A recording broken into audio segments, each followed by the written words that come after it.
Budget 2025 में new tax regime में tax slab rate में चेंजेस किए गए।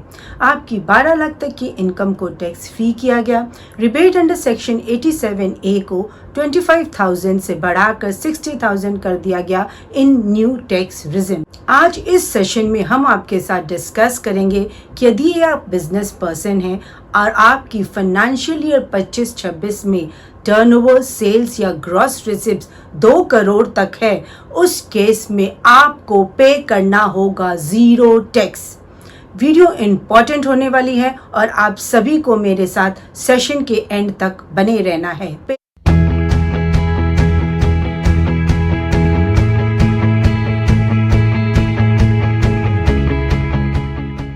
हाय friends, welcome back to my channel. I am CA Anita Agarwal. यदि आपने अभी तक मेरा चैनल सब्सक्राइब नहीं किया है तो subscribe my channel and press the bell icon ताकि आपको इस तरह की वैल्यूएबल इंफॉर्मेशंस की नोटिफिकेशंस मिलती रहे।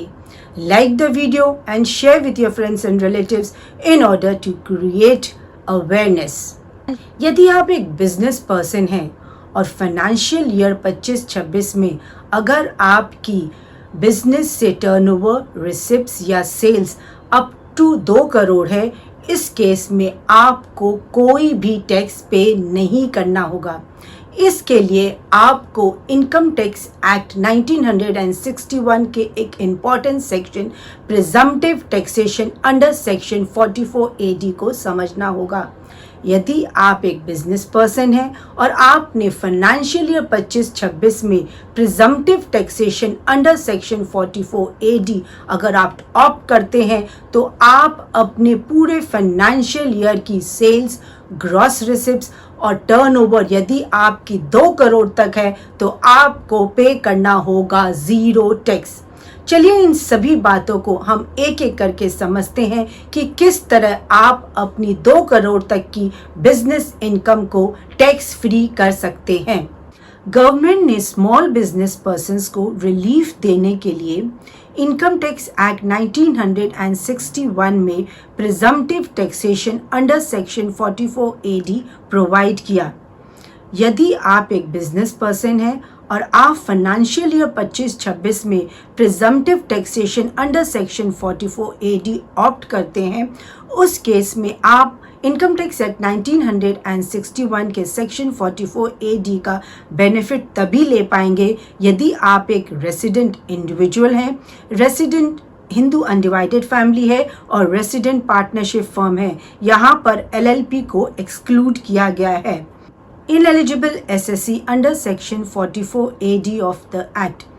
Following persons presumptive taxation under section 44AD का बेनिफिट नहीं ले पाएंगे: NRIs, limited liability partnership firm, private limited, public limited company, trust, association of person and other artificial entities.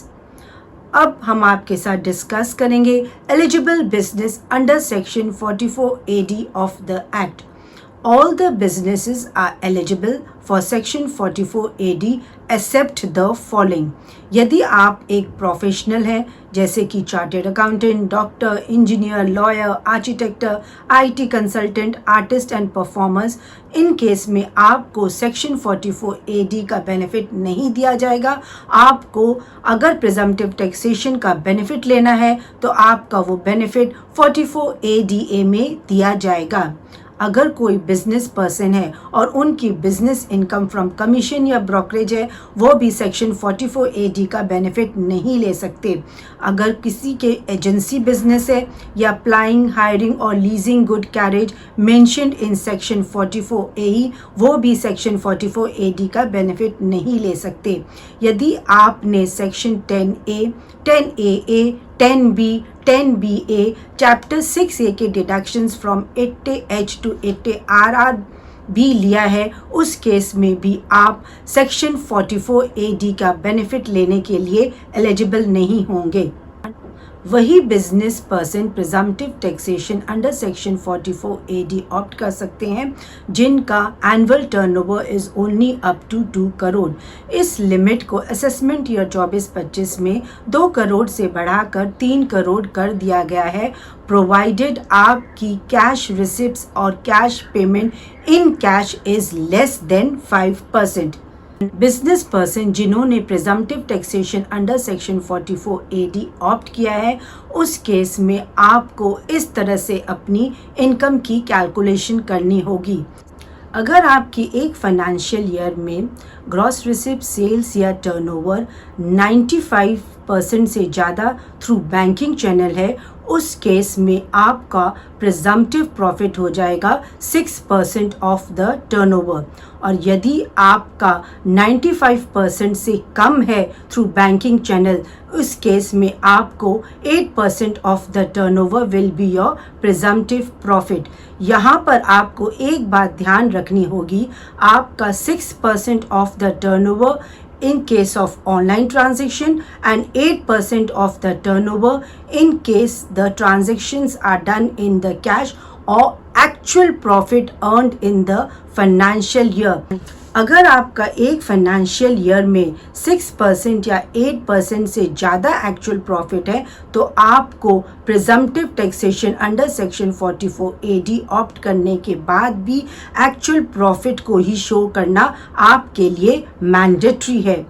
अगर आप presumptive taxation under section 44AD opt करते हैं, तो उस केस में ना तो आपको अपनी बुक्स ऑफ अकाउंट मेंटेन करनी है और न ही आपको कोई टैक्स ऑडिट करवाना है।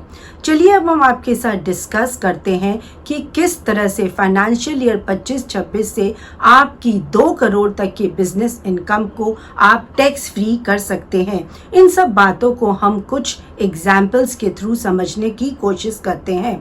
फर्स्ट केस स्टडी के हिसाब से यदि आप एक बिजनेस पर्सन है और आपका टर्नओवर अप टू 2 करोड़ है और आपने सारी ट्रांजैक्शंस थ्रू ऑनलाइन ट्रांजैक्शंस की है या आपकी ऑनलाइन ट्रांजैक्शंस 95% से ज़्यादा है, उस केस में profit as per presumptive taxation will be 6% of 2 crore, that is 12 lakh रुपए, और आपका एक्चुअल प्रॉफिट भी 12 लाख है।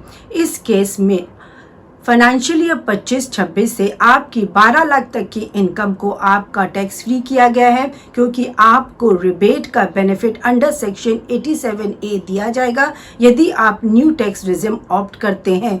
इस तरह से एक बिजनेस पर्सन अगर वो न्यू टैक्स रिजिम ऑप्ट करता है और उसकी फाइनेंशियल ईयर 25-26 में 2 करोड़ की बिजनेस टर्नओवर, सेल्स या ग्रॉस रिसिप्ट है, तो उसे अपनी 2 करोड़ तक के बिजनेस इनकम पर कोई भी टैक्स पे नहीं करना, ना ही तो उसको कोई बुक्स ऑफ अकाउंट मेंटेन करनी है, ना ही उसे अपना ऑडिट करवाना है। सेकेंड केस में हम उसी बिजनेस पर्सन का एग्जाम्पल लेते हुए चलते हैं कि उसकी टर्नओवर फाइनेंशियल ईयर 25-26 में अप टू 2 करोड़ है और उसकी सारी ट्रांजैक्शंस ऑनलाइन है।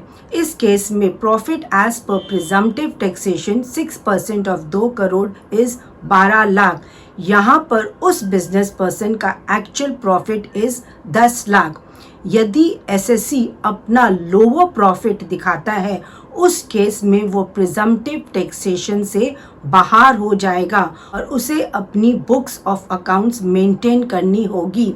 लेकिन यहाँ पर आपको एक बात को खास तौर से ध्यान रखना है कि यदि आप अपना लोअर प्रॉफिट दिखाते हैं तो आप अपनी ITR 3 फाइल करें। आप सेक्शन 44AD ऑप्ट नहीं कर सकते, आपको अपनी बुक्स ऑफ अकाउंट मेंटेन करनी होगी, लेकिन आपके लिए ऑडिट करवाना मैंडेटरी नहीं है।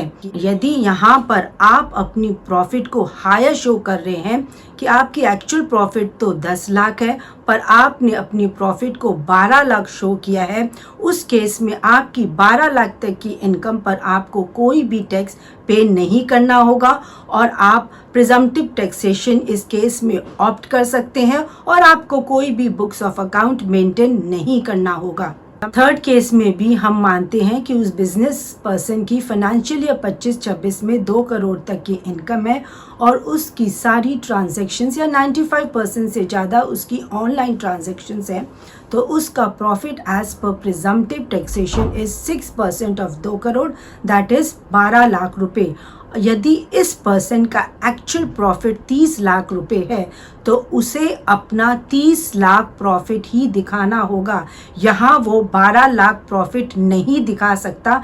अगर उसे presumptive taxation under section 44 AD में रहना है तो उसे अपनी actual profit of 30 lakh show करना होगा और उसे अपनी 30 लाख की प्रॉफिट पर as per normal slab rates tax पे करना होगा और इस तरह वह presumptive taxation under section 44 AD में ऑप्ट कर सकता है और उसे कोई भी बुक्स ऑफ अकाउंट मेंटेन नहीं करनी होगी और ना ही उसे ऑडिट करवाना होगा।